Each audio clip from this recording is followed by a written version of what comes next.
Ang pelikula ay nagbubukas sa baybayin ng Malta, kung saan makikita natin ang isang mangingisda na naglalayag gamit ang kanyang maliit na bangka. Maingat siyang naglalakbay sa isang kuweba na may tubig at nakarating sa isang dagat. Pagkaraan ng ilang sandali ng paglalayag, kapansin-pansin na nagbabago ang atmosfera ng dagat at isang makapal na hamog ang lumitaw sa kung saan na humaharang sa kanyang paningin. Nagpasya ang lalaki na bumalik sa baybayin, ngunit may bumangga sa kanyang bangka na naging sanhi ng marahas na pagyanig. Bumagsak siya at muntik nang mahulog sa dagat, ngunit nakahawak siya sa tamang oras. Pagkaraan ng ilang sandali, namataan ng mangingisda ang isang mas malaking bangka na walang patutunguhan sa di kalayuan. Habang papalapit siya dito ay napansin niya ang pangalan ng bangka na Ilis, paulit-ulit siyang nagtatanong kung may tao doon ngunit walang sumasagot sa kanya. Dahil nagtataka, nagpa siya ang mangingisda na mag-imbestiga, at bago pa umakyat sa mas malaking bangka ay gumamit siya ng lubid upang maitali ang kanyang maliit na bangka dito. Pagkatapos ay pumasok siya sa loob ng Ilis at nagulat nang makitang wala itong laman gayunpaman, ang barko ay naglalaman ng mga pangunahing pangangailangan tulad ng pagkain at tubig. Nakahanap din ang mangingisda ng radyo at sinubukan na makipag-ugnayan sa ibang tao sa pamamagitan nito, ngunit muli siyang hindi nakatanggap ng tugon. Pagkatapos mag-ikot ng ilang sandali, nagpa siya ang mangingisda na umalis at pumunta sa kubyerta. Ngunit sa kanyang pagkabigla, ang kanyang maliit na bangka ay misteryosong naglaho kahit na itinali niya ito ng maayos. Pagkatapos ay kumuha siya ng binocular upang hanapin ang kanyang bangka, ngunit ang ulap ay nananatiling makapal kaya wala siyang makita. Di nagtagal ay nawala din ang hamog, ngunit hindi na niya makita ang kanyang bangka. Pagkatapos ay tinangka ng lalaki na buksan ang makina ng ALS upang madala niya ito patungo sa baybayin, ngunit sa kasamaang palad ay hindi rin gumagana ang makina at wala siyang ideya kung saan patungo ang bangka. Pagkatapos nito, ang mangingisda ay pumunta sa ibaba ng kubyerta kung saan napansin niya ang isang pinto ng banyo na biglang sumara ng mag-isa. Gayunpaman, hindi niya yun inisip at muling binuksan ang pinto. Pagkatapos ay gumamit siya ng isang mapa na nakita niya doon at sinubukan na hanapin ang kanyang lokasyon, kasunod nito ay bumalik ang lalaki sa ibaba ng kubyerta at kumuha ng ilang kagamitan para ayusin ang makina. Pagkatapos ng ilang pagsisikap, sa kalaunan ay naayos niya ang makina at pinaandar ang bangka patungo sa baybayin. Nagbibigay ito ng kaginhawaan sa lalaki at naniniwala siyang nagbago na ang kanyang kapalaran, sinusubukan din niyang humingi ng tulong sa radyo ngunit wala siyang natanggap na tugon. Pagkatapos ay tinangka ng bigong lalaki na umihi sa dagat, ngunit tinamaan siya ng isa sa mga layag kaya muntik siyang mahulog sa dagat. Sa kabutihang palad ay nahawakan niya ang isang rehas sa tamang oras at umakyat pabalik sa kubyerta. Dahil kailangan pang umihi ng lalaki, pumunta siya sa banyo at nagsimulang mag-relax.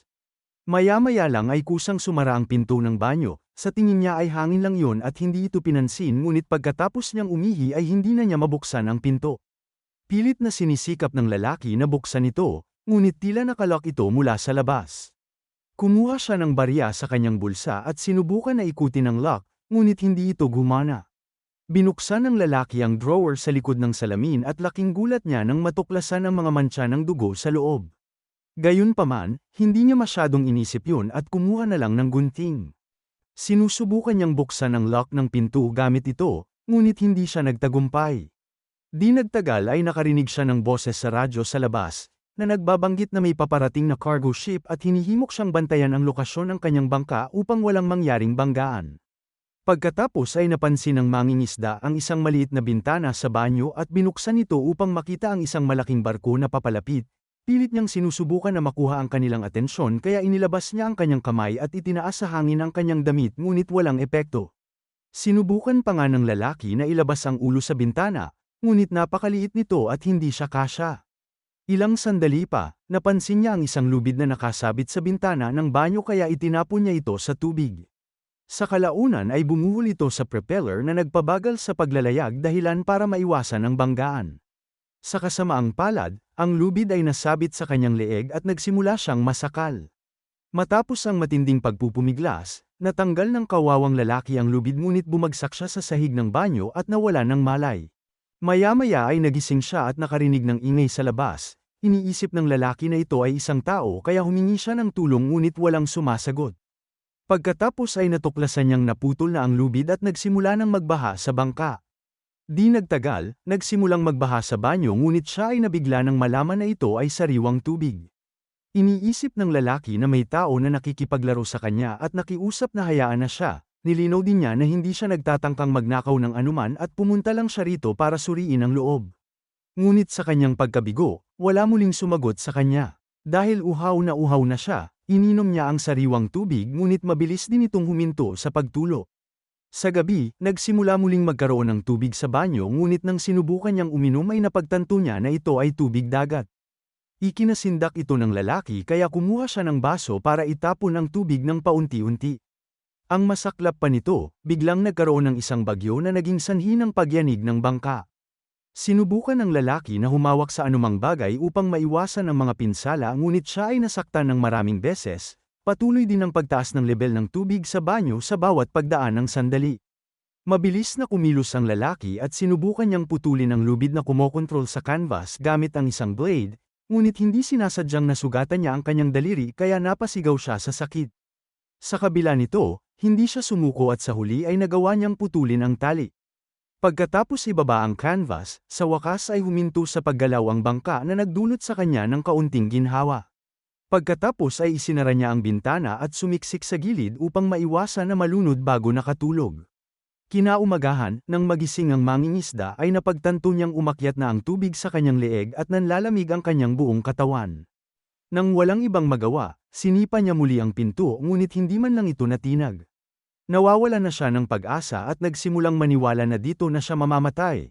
Pero ilang saglit pa ay bigla siyang nakarinig ng tunog at paglapit niya sa pinto ay bukas na pala ito. Naniniwala ang lalaki na may sadyang nagpapahirap sa kanya kaya lumingon siya sa paligid upang hanapin ito, ngunit wala siyang nakikita. Pagkatapos ay tumungo siya sa kubyerta kung saan nakahanap siya ng maraming buoy upang lumutang.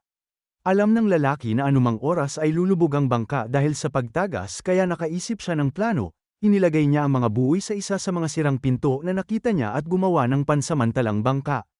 Di nagtagal ay inilagay ng lalaki ang bagong likhang balsa sa tubig at sumakay dito. Naglayag siya sa di kalayuan at hinintay na lumubog ang ALS ngunit hindi ito nangyari.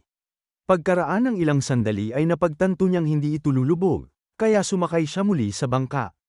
Kasunod nito, inaayos ng mangingisda ang tumatagas na bahagi ng barko upang hindi na makapasok ang tubig. Gumawa din siya ng isang simpleng water pump para mapatuyo ang cabin at inayos din niya ang katawan ng barko.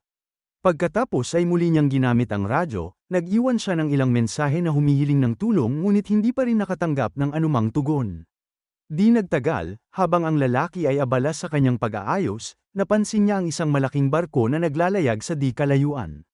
Nagbibigay ito sa kanya ng kaunting pag-asa kaya mabilis siyang sumakay sa kanyang pansamantalang bangka at nagsimulang maglayag patungo sa barko. Ngunit ilang sandali pa, sa pagtalikod niya ay napansin niyang patungo sa kanya ang malaking bangka ng sobrang bilis. Sinubukan ng lalaki na lumangoy ng mas mabilis ngunit napagtanto na hindi niya ito matatakasan, kaya naman napilitan siyang tumalon sa tubig at ang kanyang pansamantalang bangka ay nasira. Sa puntong ito ay huminto ang bangka, at napagtanto ng mangingisda na ito ay pinagmumultuhan o isang supernatural na sisidlan.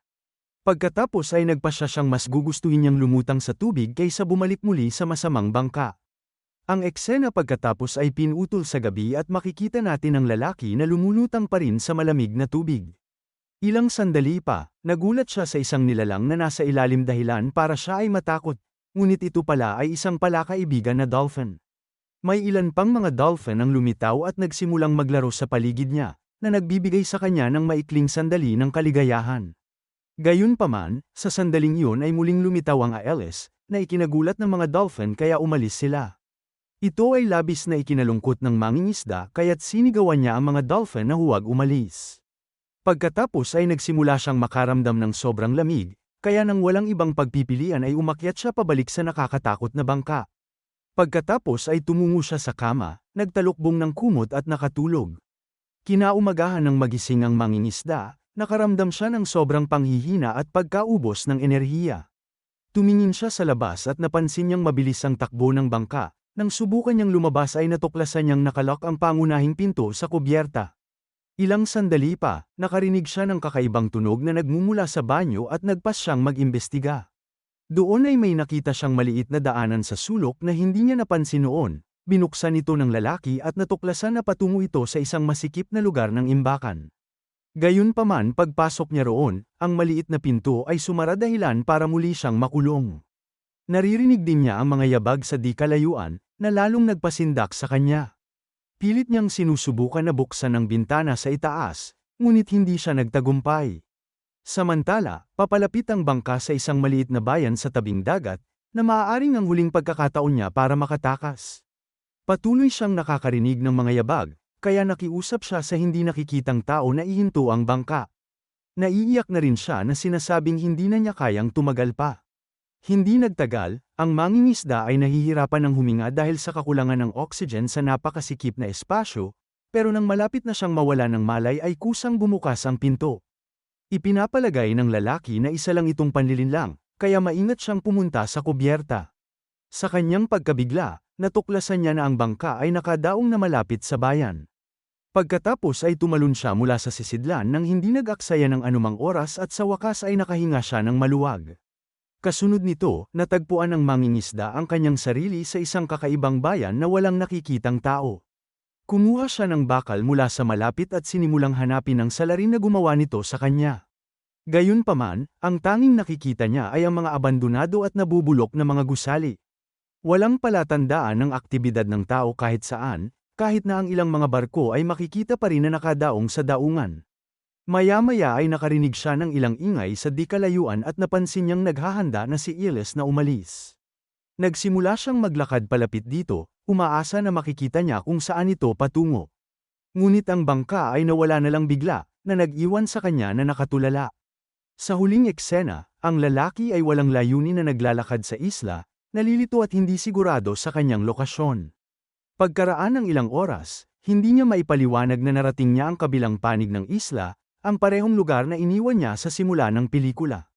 Laking gulat niya nang makita ang kanyang maliit na bangka, ang misteryosong nawala ilang araw na ang nakakaraan. Habang lumalabas ay makikita natin ang ilang tao sa malapit, nag-e-enjoy sa kanilang bakasyon na parang walang kakaibang nangyari. Ang pelikula pagkatapos ay nagtatapos sa isang kuha sa isang maliit na butas sa isang kuweba ng tubig na humahantong sa malawak na karagatan sa kabila. Sa di kalayuan ay makikita natin ang nakakatakot na bangka sa huling pagkakataon, na tila hinahanap ang susunod na biktima nito. Salamat sa panunood. Para lagi kayong updated sa susunod na kwento, mag-subscribe at siguraduhin na naka-on ang notification bell. Ingat!